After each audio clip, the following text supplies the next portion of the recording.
Maayong buntag ug maayong bag-ong tuig.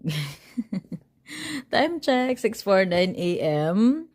So ilahan ang gibutang ato ang shelving na atong napalit kagahapon. So shoutouts nila, kisa to sila. Wala ko kakuan.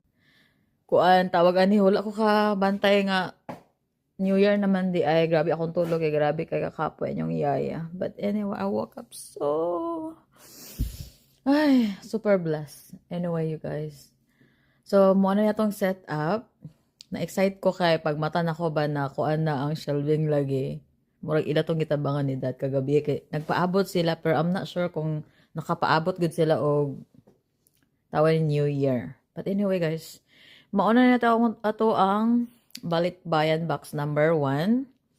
Yes, katong previous nga akong gi what's in the box. Mga pila to kabok 1 2 3 wag na ko i-clip up to 6 bucks mo siguro pero ako ano to siyang tawag ani kay gusto ko mag-restart again morning ay nako OCD tapos wala lang it's a new year so new setup new kabuang ay nako ayan what's up so mata na si dad so tanawa to mga balikbayan box naglaray so murag 1 2 or tulo adto is ato siyang langkaton kay mo na kung natip naman siguro or what napasa garage so eventually guys gusto na ko ni siya tawag ani mauna to siya happy new year nag-arrange pagod sila I'm not sure kung sa kung buhaton ana pero na siya labot again ano na ta karon 66 items without the crates okay items siya 66 tapos di na po siya included as item kay para a total of 66. So, natay mga putos-putos. Because morning work set man siguro.